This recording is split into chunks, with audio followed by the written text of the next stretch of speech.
여러분과 함께하는 뉴스파이터 첫 번째 얘기부터 풀어보겠습니다.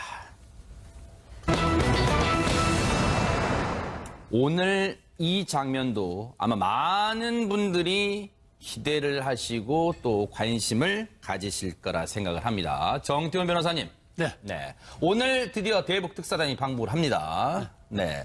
오늘 이 대북 특사단의 방북 어떤 점에서 우리가 주목을 좀 해볼 수 있을까 그런 생각을 해봅니다. 지금 사실 이제 북한의 핵이 국제적인 문제일 뿐만 아니라 우리 민주로서 가장 해결될 중요한 난제 중의 하나인데 네. 지금 평창 올림픽 끝나고 나면 미국은 계속해서 그 북한 핵에 대해서 강한 조치를 취할 것으로 보이고 네. 지금 어떻게 보면 약간의 그 휴직이라고 볼 수가 있는데 이 기간 동안에 우리 대한민국이 주도권을 쥐고 네. 이 북한 핵 위기를 해결해 보려고 하는 그러한 중요한 계기로 삼으려고 한다는 점에서 네. 중요한 그 역할과 기능이 있다고 볼 수가 있겠습니다. 네. 오늘 이 대북 특사단은요, 이 5명의 이 특사단, 그리고 실무진까지 합해서 총 10명입니다만, 여기서 우리가 주목할 사람들은 총 이 5명의 특사단, 여기에 주목을 해볼 필요가 있을 것 같습니다. 손 변호사님, 네. 대북 특사단 이른바 5인방의 면면을 한번 짚어보고 넘어갈까요? 네, 우선 특사단장입니다. 네. 정의용 청와대 국가안보실장이고요. 아하, 네. 또 그 함께 가는 그 특사로는요, 이제 서훈 국정원장이 있습니다. 네. 네, 그리고 또 김상균 국정원 2차장이 있고요. 네. 또 천혜성 통일부 차관, 아하. 그리고 또 윤건현 청와대 국정상황실장 등을 네. 포함해서 10명으로 구성되어 있습니다. 네. 지금 정의용 국가안보실장은 수석을 맡고 있습니다. 이번 이 대북 특사단의 수석을 맡은 정의용 국가안보실장이요. 문 대통령의 친서를 가지고 가는 것으로 알려지고 있는데, 일단 인물 개인마다 한번 이 손 변호사님이 한 번씩 네. 이 중요 포인트를 한번 짚어주시기 바랍니다. 네, 우선 정의용 국가안보실장부터 말씀을 드려야 될 그럴까요? 것 네. 같은데요. 미대사관 공사로 이제 95년도에 일을 한 바가 있습니다. 아하. 그리고 또 다자애교, 또 통상 분야를 이제 그 전문 분야로 하고 있고요. 네. 가장 중요한 부분은 지금 현재 이 시점에서 백악관과 가장 긴밀한 그런 소통을 하고 있는 그런 인물로 알려져 있는데요. 아하. 특히나 이제 맥마스터 미국 국가안보 보좌관과의 친분이 화제가 되고 있는데, 네. 최근에도 거의 매일 통화를 할 정도로 친분을 보이고 있다라고 아하. 합니다. 네. 그리고 또 결국 우리나라와 미국 간의 어떤 그 중요한 혈안들이 많이 있지 않습니까? 네. 또 대북 문제도 결국 한미 문제와 분리할 수 없는 상황인데, 네. 대북 한미 그런 현안을 수시로 이제 문재인 대통령에게 보고하는 그런 네. 역할을 하고 있다라고 전해지고 있고요. 네. 결국은 이번 특사가 파견된 후에 네. 결과를 가지고 또 미국과의 어떤 이야기들을 이어나가야 하는데, 네. 그러한 점까지 고려한 결과로 결국 국가안보실장, 정의용 국가안보실장을 이번에 특사단장격으로 파견한 것이 아닌가 생각이 됩니다. 그래서 정의용 단장이 언론에서 지금 대표적인 미국통으로 불린다. 그 해석이 나오는 이유인 것 같습니다. 그 다음을 보니까 서훈 국가정보원장도 지금 포함이 되어 있네요. 이 서훈 원장에 대해서 좀 이 프로필을 좀 소개해 주시죠. 네, 야당에서는 서훈 원장의 어떤 그 포함에 대해서 좀 반대 입장을 보이고 있는데요. 네. 서훈 원장은 이제 79년도부터 국정원에서 이제 당시는 이제 중앙정보부였죠. 아하, 네. 일을 시작했고요. 또 그 후에도 여러 가지 주요한 그 정보 관련된 일을 했습니다. 아하. 특히나 문재인 대통령과의 어떤 그 관계도 굉장히 좀 긴밀한데, 네. 문재인 후보 시절, 대선 네. 캠프 시절부터 외교 안보 관련된 중요한 아하. 그런 그 역할을 담당을 했고요. 네. 또 하나, 지난 그 5월 9일이었죠, 작년. 네. 이제 선거에서 문재인 대통령이 당선되고, 사실 바로 임기를 시작해야 되기 때문에 굉장히 긴박한 상황이었습니다. 아하. 그날 밤에도 함께 네. 밤을 지새면서 여러 가지 논의를 했던 것으로 알려지고 있을 정도로 이번 정부의 외교안보 분야 핵심 네. 인사라고 할 수 있겠습니다. 사실 이 서훈 국가정보원장 지금 프로필도 나옵니다만 대북 전략통일자 협상가입니다. 그러니까 사실상 이번 특사단의 투톱은 정의용 국가안보실장 미국통, 그리고 서훈 국가정보원장 대북통, 이렇게 볼 수 있겠다. 투톱으로 볼 수 있겠다. 이런 생각도 해봅니다. 그런데요, 야당에서는요, 앞서 손 변호사님 말씀처럼 서훈 국가정보원장이 포함된 데 대해 반대 의견을 나타내고 있는데, 이 얘기 들어보시고 이어가 보도록 하겠습니다. 간첩을 잡아야 하는 국정원이 남북 대화를 주관하는 것은 옛부터 잘못된 관행이라고 생각을 합니다. 이제는 남북 대화도 통일부와 외교부 중에서 하나가 주관해야 된다는 점을 분명히 밝힙니다. 그 대북 특사의 서훈 국정원장은 좀 배제시켜 주셨으면 좋겠습니다. 국정원장은 어쨌든 대북 체제 전환의 책임자입니다. 대북 비밀 사업의 수장입니다. 그런 사람이 북한의 김정은을 만나고 또 김정은 앞에서 머리 숙이는 모습, 국민들 자존심이 크게 상합니다. 정태원 변호사님, 결국 야당이 서훈 국가정보원장이 특사단에 포함된 걸 반대하는 이유를 좀 정리해보면 어떤 이유입니까? 결국 서훈 그 국정원장 개인에 관한 문제라기보다는 네. 남북 대화는 통일부나 외교부에서 해야 되는 것이고 국정원의 본래 임무는 대테러 작전이라든지 우리 정부를 전복하려는 세력에 대한 색출과 그 차단에 있는 것인 만큼 국가정보원의 본래 직무에 안 맞으니 국가정보원장보다는 네. 다른 직위에 있는 사람이 가는 것이 좋다 이런 이야기인데 결국 국가 기능의 분배에 관한 면입니다. 저런 얘기는 전에도 나왔거든요. 근데 네. 문제는 서훈 국정원장이 97년도에 캐도 때문에 북한에 2년 동안 상주한 적도 있거든요. 네. 그다음에 또 두 차례의 남북 정상회담에도 참여한 적이 있기 때문에 네. 대북 협상의 전문가임에 틀림이 없습니다.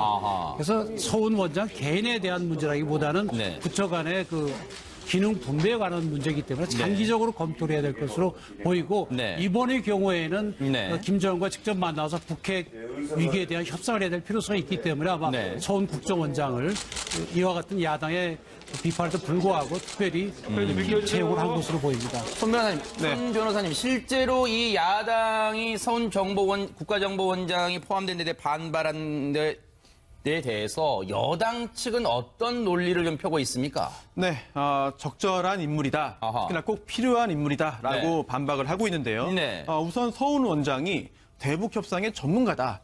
누구보다 북한을 잘 안다. 라고 네. 이야기하고 있습니다. 네. 조금 전에 이야기 나온 대로요. 이제 캐도죠. 한반도 에너지 개발 기구. 네네. 이게 그 미국과 북한 간의 제네바 합의에 의해서 경수로 지원 사업이 있었는데 네. 그때 북한에 실제로 우리나라 사람들이 들어가 있었습니다. 아하. 그 중에 한 명이 바로 서훈 원장이었는데요. 저 모습인가 보네요. 네. 그렇습니다. 또 실제로 그 당시에 네. 김정일 국방위원장과 만나는 장면이 사진에 그 찍히기도 했습니다. 이거 2005년 모습이군. 네네. 네, 지금 오늘 특사단에 2명이 포함됐는데 그러네요. 아하. 김상균 2차장과 또 네. 서훈 국정원장인 거죠. 아하. 또한 서훈 원장은 이제 캐도 후에도요. 네. 2000년과 2007년에 두 차례 남북 정상회담이 있었는데 그 당시에 그 정상회담 준비 과정에도 깊숙이 네. 개입돼 있었다, 관여했다. 그렇다면 누구보다 북한에서 잘 아는 그런 네. 인물이 아니냐라는 아하. 것이고요. 네. 또 하나.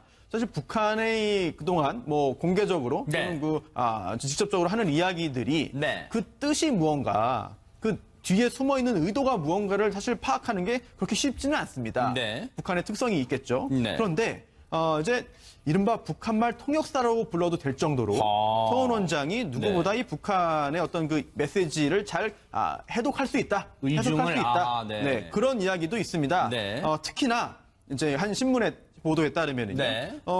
작년에 이제 그 북한이 그 미사일 등을 통해서 여러 가지 도발을 했는데 네. 그때 문재인 대통령에게 더 강경하게 나가셔도 될 것 같다라고 하는 쉽게 할 수 없는 말이거든요. 네. 북한의 의중을 정확히 파악하지 않으면 쉽게 할 수 없는 말인데 네. 그런 조언을 서훈 원장이 직접 할 수 있었다 네. 했을 정도로 여러 가지 뭐 단순히 북한에 우호적이거나 네. 북한에 있어서 고개를 숙이는 인물만은 아니다. 네. 실제로 또 정의용 원장이 네. 뭐 대미 관련된 그런 그 미국 관련된 일의 경험이나 능력은 뛰어날지 몰라도 북한 관련해서는 상대적으로 네. 경험이 부족할 수 있는데 그런 부분을 충분히 메워줄 수 있는 역할 아니겠느냐라고 네. 하면서 굉장히 중요한 역할을 할 수 있다라고 하면서 서훈 원장의 이번 특사단 네. 포함과 파견에 대해서 긍정적인 분석을 하고 있습니다. 홍순빈 아나운서, 대북 특사단 5인방의 면면을 지금 저희가 짚어보고 있습니다만 지금 정의용 수석과 그다음에 서훈 국가정보원장 그 이후에 그 다음에 보니까 김상균 국정원 2차장, 천혜성 통일부 차관도 포함이 되어 있네요. 네, 그러니까 이제 성 원장의 콤비 플레이어로서 이제 김상균 국정원 2차장이 포함이 네. 된 겁니다. 이제 미국과 CIA 이제 사람들과 이제 만남까지 지금 계획을 하고 있기 때문에 네. 여기에 이제 좀 무게의 중심을 좀 준 것 같은데 네. 서 원장의 부하 직원으로요 오랜 네. 기간 호흡을 맞춰왔고 아하.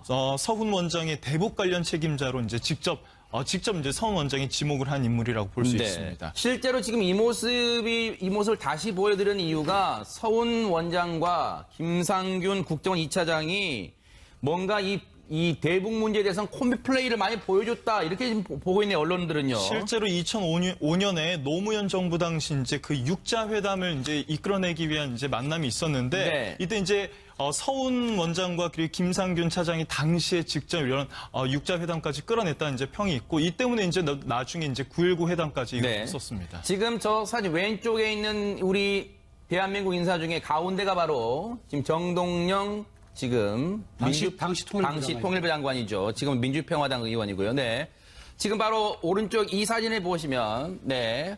바로 오른쪽에 있는 인물이 서훈 이 당시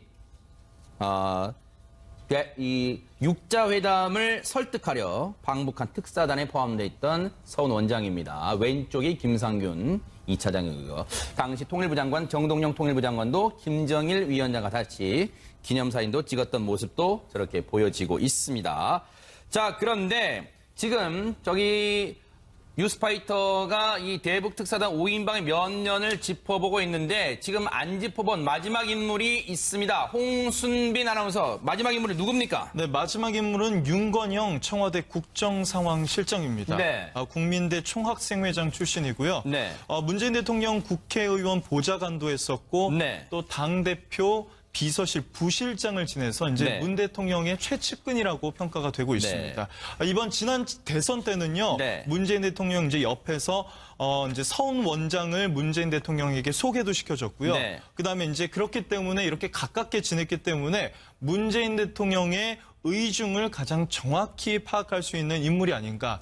그 이제 의사를 잘 전달할 수 있는 인물이 아닌가 이렇게 평가가 되고 있습니다. 정태훈 변호사님, 이 윤건영 청와대 국정상황실장이 포함된 건 저런 지금 나오는 주요 경력 프로필이 일단 중요한, 겉으로 드러난 프로필이 중요한 게 아니라 지금 사실상 윤건영 실장이 그동안 해왔던 실질적 역할에 지금 언론들이 주목하는 것 같습니다. 그렇습니다. 윤건영 실장이 단순한 국정상황실장일 뿐만이 아니고 네. 지금 그 문재인 대통령의 복심으로 불리고 있거든요. 아하, 네. 그렇기 때문에 문재인 대통령의 그 마음을 그대로 전달할 수 있는 네. 그런 핵심적인 메시지 역할도 할 수 있고 네. 또 대외적으로도 대통령이 그렇게 확실하게 믿는 선을 보낸다는 차원에서 네. 이번 특사단의 진심이나 중요성을 높이 평가할 수 있다는 점에서 네. 윤건영 실장을 선택한 것으로 보입니다.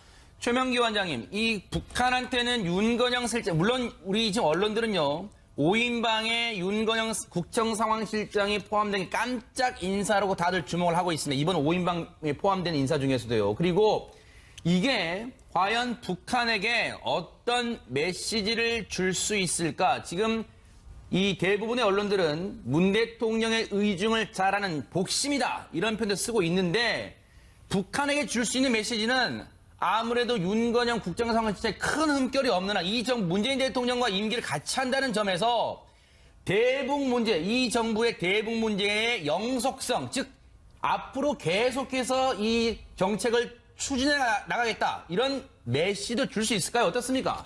영속성에 대한 메시지를 줄 수 있고요. 네. 협상은 흔히 이런 국가협상은 두 개로 나눠지게 되는데요. 네. 하나는 완전히 정권을 위임한 다음에 어떤 몇 가지 선을 정한 다음에 이 선 안에서는 최대한의 재량권을 주는 협상이 있는 경우가 있고요. 네. 두 번째는 정권을 완전히 위임한 건 아니고 중간에서 누군가가 계속 협상의 결과를 갖다 양쪽 간에 수뇌부한테 전달을 해서 협상이 조율되는 형태가 있을 수 있습니다. 네. 그런데 협상이 조율되는 형태가 되기 위해서는 네. 평소에도 그 역할을 수행하던 사람이 가야지 조율이 가능하거든요. 네. 그런 의미에서 협상 자체에 있어서 어떤 서로가 서로의 어떤 의견을 갖고 나온다기보다는 네. 조금 들어보고 조율이 가능하고 네. 융통성이 있는 협상을 한다는 의미로 북한이 받아들일 수도 있습니다. 하하. 오늘 대북 특사단이 5인방이 방북을 오늘 오후에 합니다. 오늘 오후에 이 서해 직항로를 통해서 김여정이 대한민국으로 올 때 사용했던 서해 직항로로 우리가 올라갑니다. 북한으로 가는데 지금 1박 2일 일정 이번 방문에는요. 기자단이 수행하지 않습니다. 그만큼 철저하게 실무형 이 대북 특사단 방북이라고 볼 수 있을 것 같습니다. 기자단이 같이 가지 않습니다. 그런데 김정은이 이 특사단을 만날지 안 만날지 아직 이 전해온 건 없어요. 아직까지 확정된 게 없습니다. 그런데 일단 우리는 지난달에 김여정이 왔을 때 뭐 문재인 대통령은 물론이고 뭐 국무총리, 이낙연 국무총리, 임종석 대통령 비서실장, 그리고 조명균 통일부 장관, 서훈 국가정보원장 뭐 대거 다 만났어요. 나섰단 말이에요. 그래서 김정은 북한의 위원장이 과연 우리 대북 특사단을 만나줄지 여기에도 지금 관심이 쏠리는데 그리고 만난다면 홍순딘 아나운서 대체 어디에서 만날지 여기도 관심이 쏠리는데 네. 일단 언론들이 주목하는 부분은 과연 김정은의 우리가 청와대에서 이 만나는 것처럼 접견을 했던 것처럼 과연 김정은의 집무실에서 만날 것인가 여기도 관심이 쏠리고 있죠. 그래서 이제 이번에 이제 파견되는 특사단 5명 그리고 네. 이제 실무진 5명 총 10명이 어디서 이제 머물게 될까 또 만나게 될까 이것까지 이제 주목이 되고 있는 상태인데 네. 현재까지는 가능성이 두 가지가 있습니다. 아하. 첫 번째 가능성은 백화원 초대소입니다. 여기가 어디에 무슨 뭐에 여기가 그러니까 북한의 대표적 국빈급 숙소라고 보시면 될 것 그래요? 같습니다. 네. 여기 어떤 데냐면요. 네. 2차 남북 정상회담에서 바로 여기서 열렸습니다. 아하. 2차 남북 정상회담. 1, 2차 남북 정상회담 모두 네. 그렇죠. 그리고 1차 회담을 위한 특사로 갔던 이 박지원 당시 문화부 장관도요. 네. 여기서 당시에 김정일과 면담을 했었고요. 아하. 그렇기 때문에 이제 여기 가능성이 이제 무게가 실리고 있고 네. 두 번째 가능성은 평양 대동관 영빈관입니다. 네. 여기는 2005년 6월 아까 그 사진에 보신 것처럼 네. 당시에 정동영 당시 통일부 장관이요. 네. 육자회담 이제 참여를 설득하기 위해서 특사로 네. 갔을 때 이제 김정일과 면담을 한 장소입니다. 네. 그런데 손수호 변호사님, 네. 아직까지는 사실 언론들이 그렇게 표현하고 있습니다만 깜깜이 일정이에요. 왜냐하면 오늘 오후에 대북 특사단이 대통령 전용기인 공군 2호기 타고 간다는 거 말고는 없어요. 지금 나온 정보가. 네, 그렇습니다. 대략적인 것만 정해지고 구체적인 일정이 완벽하게 정해지지 않았을 가능성도 있고 네. 아니면 실제적으로는 정해져 있습니다만 보도가 되지 않을 그렇죠. 수도 있겠습니다. 청와대가 밝히지 않았을 수도 있고요. 네. 그렇습니다. 또 이렇게 중요한 국면에 남북 간의 특사를 파견하는 데 있어서 뭐 대략적으로만 정해놓고 일정이 정해지지 않았을 가능성보다는 네. 상당 부분은 공개가 아직까지 되지 않는 것으로 보이는데요. 네. 중요한 부분은 이제 과연 이번 특사단이 누구를 만날 수 있겠느냐. 아하. 또 그 말은 곧 김정은을 만날 수 있겠느냐. 네. 또 만난다면 무슨 이야기를 하겠느냐. 네. 등등이 중요할 텐데요. 네. 김정은 위원장을 만날 가능성은 굉장히 높다는 그 분석이 지배적입니다. 그런가요? 왜냐하면 네. 만약에 김정은 위원장에 대한 그 면담이라든지 네. 이런 것들이 이루어지지 않는다면 네. 그동안에 조성된 그런 화해 분위기와 대화 분위기를 북한이 스스로 이제 더 이상 나는 응하지 않겠다라고 네. 하는 메시지로 보일 수 있기 때문에 네. 그 부분은 북한도 굉장히 부담을 가질 것이고 네. 그렇다면 김정은 위원장과 특사단이 만날 가능성이 높다. 네. 그렇다면 만나서 무슨 이야기를 할 것이냐가 또 중요하지 않겠습니까? 네. 과연 이제 남북 정상회담으로 가는 길목에서 네. 구체적인 이야기가 어떤 이야기가 오고 가게 될지 또 미국을 또 배제할 수 없습니다. 네. 또 미국이 또 우려하고 있는 바도 있고 그런 부분에 있어서도 우리나라뿐 아니라 이제 북한도 그냥 뭐 무시하고 지나갈 수는 없거든요. 네. 그렇다면은 만나서 어떤 이야기를 하게 될 것이고 남북 간의 화해 분위기 조성과 또 남북 3차 정상회담으로 가는 그런 그 국면에서 어떤 영향을 미칠지 굉장히 중요한 네. 사항이라고 생각됩니다. 오늘 포인트는요, 정태현 변호사님. 네. 앞서도 말씀드렸지만, 김정은 위원장이 대북 특사단을 만날지, 네. 그리고 만난다면, 지난달 김여정이 왔을 때 우리가 사실 김여정에 대해서, 물론 야당에서는 이제 뭐 반발도 있었습니다만, 국빈급 의전과 경호를 하지 않았습니까? 그렇다면 과연 우리 대북 특사단에 대해서도 과연 북한 측이 어떤 대접, 혹시 일각에서는 파격적 대접을 할 가능성도 뭐 있다 이렇게 보도를 하고 있는데 어떻게 전망할 수 우리 있을까요? 측에 사실상 그 서훈 국정원장도 그렇고 정의용 안보실장도 그렇고 장관급이거든요. 아하. 장관급 2명이 가는데 더더군다나 그 문재인 대통령의 그 복심이라고 불리는 네.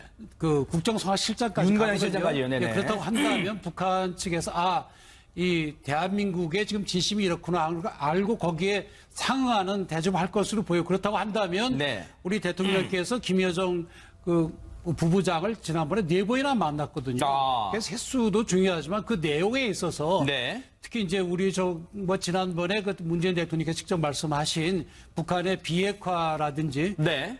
그다음에 남북 그 긴장 완화지 그런 거에 대해서 말씀하신 거 있기 네. 때문에 아마 그에 대한 답을 해야 될 것으로 보이고 아하. 좀 김정일 시대는 모든 것이 은밀하게 조용하게 되어 왔지만 김정은의 경우에는 오히려 네. 파격적인 행보를 보일 가능성도 있고 아하. 만약에 그렇다고 한다면 네. 우리 그 특사단으로서 상당한 성과를 올리는 것이 되고 네. 뭐 그럴 일이 없죠. 만약에 김정은 위원장도 만나지 못하고 온다고 한다면 네. 아무런 성과 없이 돌아오게 되는 그런 것으로 볼 수가 있습니다. 당장 야당에서는 만약에 김정은을 만나지 못하고 특사단이 돌아올 경우는 아마 상당한 비판이 불보듯이 뻔히 예상되는 부분이고요. 그래서 과연 오늘 대북 특사단이 방북했을 때 과연 김정은을 만날 수 있을지, 그리고 만난다면 어떤 내용을, 즉 어떤 김정은의 메시지를 갖고 올지 여기에 관심이 쏠릴 수밖에 없는데, 그렇다면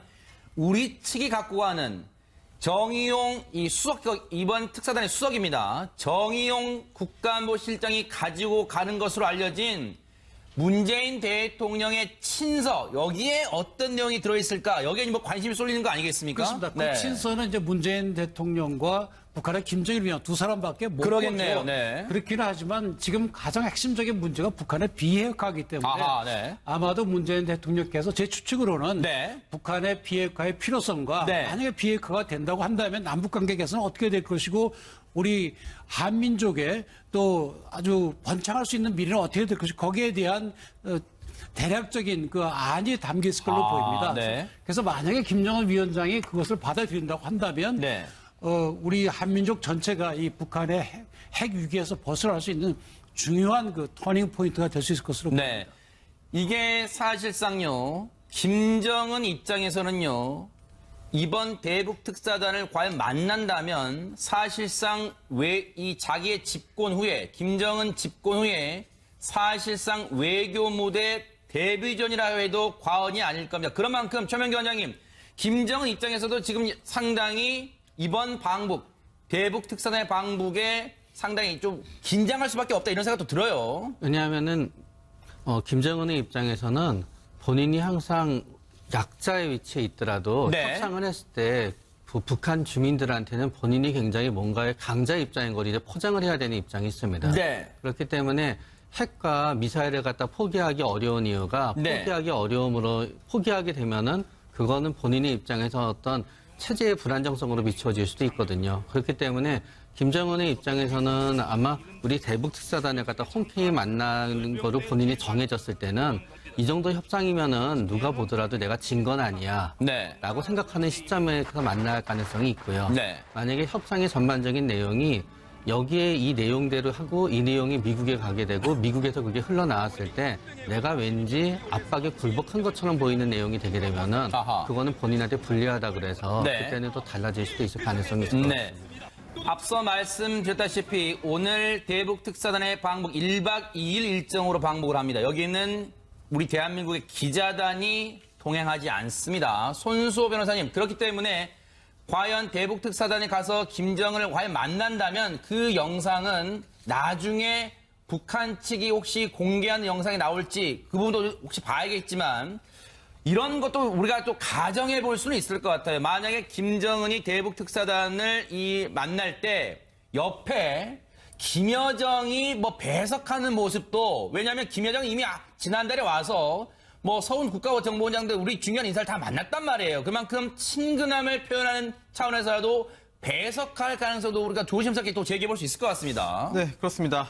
일단 지난번에 와서 또 우리나라 대통령을 포함한 또 주요 인사들을 만난 바가 있고요. 네. 또 그에 대한 또 답방 차원의 또 성격도 있는 특사단이기 때문에 네. 더더욱 김여정이 또 동석할 가능성이 있어 보입니다. 네. 또 하나 북한의 또 특성을 또 고려야 될 것 같은데요. 아하. 북한은 이제 그 실제 그런 그 직제 서열보다 네. 뭐 서열도 중요합니다만 그걸 뛰어넘는 또 실제적인 또 서열이 있거든요. 네. 그런 점을 고려한다면은 김여정이 이번에도 역시 중요한 역할을 담당하면서 아하. 또한 그 중요한 그런 자리에 함께할 네. 가능성이 있어 보이고요. 네. 이러한 부분도 뭐 우리 정부 특사단도 다 고려를 해서 여러 가지 그런 전략을 세우고 준비를 하지 않을까 네. 생각이 됩니다. 오늘 오후에 이제 북한으로 떠나는 우리 대북 특사단의 행보에 전 국민의 관심이 쏠릴 것 같습니다. 자, 뉴스파이터도 이 내용 계속해서 따라가 보도록 하겠습니다.